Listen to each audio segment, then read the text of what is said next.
welcome back to my channel. This is Honest Reviews with Joe. In today's video, I'll be talking about my 2022 reading challenge and my January wrap-up. In the past couple of years, I took part in the Popsugar Reading Challenge for 2020 and 2021. For those of you who are not familiar with the Popsugar Reading Challenge, it's basically an online reading challenge where you are given 14 ways of how to read books, in addition to 10 for advanced challenge. How I went about with the Popsugar Reading Challenge was choosing the prompts which had the books that I had in my list.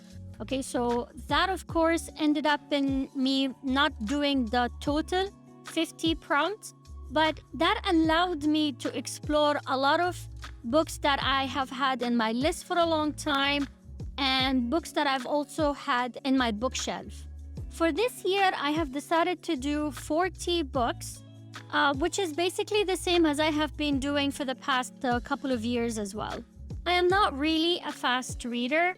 I read around 40 pages in an hour. So I decided that, you know what, I'm just gonna keep my goal the same, as this is very achievable for me.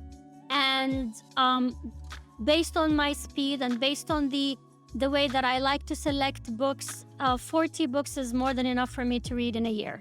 Whether I'll be reading more than that this year, I have no idea, but 40 is doable. But this year I decided to do things a little bit differently. As much as I have enjoyed the Popsugar Reading Challenge, and I encourage you to check it out, I'll be sharing the link in the description below. I thought I would focus more on the books that I have been hauling for the past couple of years. I do have a lot of physical books on my shelf, and I've created so many lists on my Goodreads where I'm like, you know what, I really need to focus on these books. So I've taken account of how many physical books I have in my shelves. I realized that I have 76 physical books, out of which I have around 24 classic books, 10 books that I have had for the longest time. And when I say the longest time, I mean more than 5 years. Okay, the oldest book that I have is from 2013. And I also have 4 books that are more than 1,000 pages, which is obviously these are classic books. My 2022 reading challenge would be focusing on reading more classic books and making a dent in my old books, the books that I've had for the longest time. Plus, I want to explore more new authors. And then after that, every month I will be doing a monthly wrap-up. It will either be at the end of the month or the beginning of the month, wherein I'll be talking about the books that I have read for that month. Plus, I will also check the progress of how far I have made a dent in my reading challenge. Would that mean that I will not be buying more books? Of course not, because let's face it, we all have this enjoyable addiction of going to bookstores and not being able to stop ourselves from touching books and checking out whether these books are available in our TBR list and, buying them. At least that's for me. So no, I will continue to buy books, of course, but I will focus on the authors that I have read books for them before, especially if I really enjoyed their books. And I do have a few of these authors. Let's talk about the books that I have read in January 2022. I don't know why do I always do this to myself, but I have got into this habit of starting my years with a classic book. It's become like a ritual or self-torture, whatever you want to call it. Again, this year I started my year with another classic, another big fat ass one. Without further ado, it's Vanity Fair by William Makepeace Thackeray. It's a massive book. I mean, look at it. It's, 742 pages? I think other people will have a little bit of a bigger book, but this is vintage copy. This is a classic historical fiction. I have to admit, again, that I have seen the movie so many times. starring Reese Witherspoon. I was really looking forward that, since I've enjoyed the movie, I will also enjoy the book. However, I cannot say that I really did. The book has two main characters.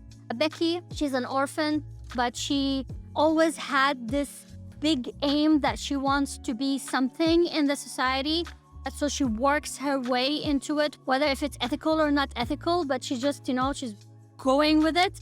Who becomes a friend of Emmy, who is a rich girl, but unfortunately not really smart. I have to admit that I really did not like any of the characters in this book. It was heavy and it was really big. I found Becky very self-centered and selfish, and no matter what kind of goodness she thinks that she's doing to people, not so much. And Emmy was very naive and very stupid, and she made so many wrong decisions, and she was very blinded by her loyalty and being so faithful to this stupid freaking husband that basically cheated on her. Okay, and not so faithful, although they say don't speak ill of the dead, but I really don't care. And don't get me started with the male characters. None of them was interesting. They were all very stupid and dumb. I did not connect with any of the characters. I pushed myself so hard to read this book. I went halfway through it, and then I'm like, you know what? This is too bulky. I'm just gonna do the audiobook. And I did it in in a very fast speed, okay, because I just wanted to finish the book. I gave it 3 stars because despite everything, the writing was really nice. It was very satiric. It was funny. The author broke the fourth wall several times because it was narrated as a puppet show, which was really interesting because that was not the case in the movie. But yeah, it's another classic. I'm very glad that I finally ticked that box and it's over with this one. So bye-bye for this. And because it was so heavy and I just wanted something really light, so I decided to pick up something nonfiction. And because everybody was talking about this, everybody has been recommending this book to me. The second book was The Subtle Art of Not Giving a Fuck for Mark Manson. What do I say about this book? So, everybody talks about it. Everybody thinks it's a life-changing book. It's 225 pages. I did not bother getting the physical book. I did it as an audiobook because I was bored. I found some of the information pretty interesting, but it's not like something that you have not heard before. It's not rocket science. It's not new information. Probably it's nice to hear it once in a while. There was a lot of cursing in the book, and I found that funny. Some people might not actually take this very lightly.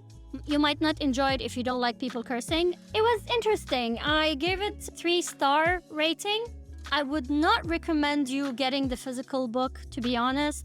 I think you should do this as an audiobook, and if you have Libby, even better, because then you don't have to really pay for it. I'm really sorry, but I'm just being very honest. The price tag that comes with this book is it's too much. You probably, if you want to have a much better, personal development kind of book, I think you should pick up something else. But if you want to ease into these genres, then maybe it makes sense. But don't expect too much from it. Third book is another classic. I've been sort of curious about finding out more about this author. It's the Dharma Bums by Jack Kerouac. I've had this book in my bookshelf for a really long time, and I had no idea that it was part of his personal traveling journal. So when I decided to read this, and I was just going through the description, I realized that most people recommend reading On the Road for him first, because he wrote that initially. But then I didn't really have it, and I just had this one. So I'm like, you know what? I'll just read it, and then I'll see whether I will enjoy it so much so that I can pick up another book for him. Basically that book. So I read this, and I have to say it was a lot of rambling, but very interesting. It takes you through the traveling journey of Ray Smith, who is basically Jack Kerouac. He has this habit of using fictional names for real characters because these are semi-fictional books. It takes you through Ray's experience initially in the city where it's all about, partying and drugs and alcohol and women. And then he decides with his friends that let's go out into the wild and let's be adventurous. So they go mountaineering, hiking, hitchhiking from coast to coast in the United States for the purpose of finding the Zen, learning more about Buddhism and self-discoveries and all that stuff. I wasn't really, very interested in this whole Buddhism part, although some of the philosophies were very interesting.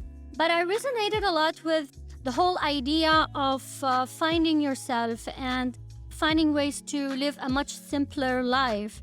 And I really enjoyed that. I found the simplicity of the writing and even the rambling very close to home, or something that you can easily relate to. So I gave this book 3 stars. It's a very short book, it's 205 pages. So when I finished this, I was like, oh my God, I can't wait to read On the Road because I really enjoyed this one. I immediately went to my audiobooks and I'm like, let me just immediately borrow it, and I found it. And On the Road again goes through the whole traveling experience, but this time with a different person's name, Sal Paradise. And it's not a lot of Buddhism in there because it was the earlier years of Jack Kerouac. There was a lot of rambling, but unlike what he was doing in the Dharma bums, this one had a purpose. This one did not really have any purpose. Honestly, I pushed myself so hard to enjoy this book, and I just couldn't. 50% down, it's a 300 pages book, and I'm like, you know what? I just can't. I could not care less what Sal was doing. I did not bother much about finding out what is he going to be doing eventually. Yes, he was hitchhiking all over the States and meeting girls and drinking and partying and all that stuff, but it was just like, there was no purpose. Okay, so I just decided to DNF it, which is basically did not finish. And I tossed it, and I was really disappointed because this book was so enjoyable and this one was not. And I did both of them as an audiobook. This one was narrated by Ethan Hawke, which was amazing. He was like, I love that. I love the guy, okay? And so he made the book very interesting. This one was narrated by Matt Damon.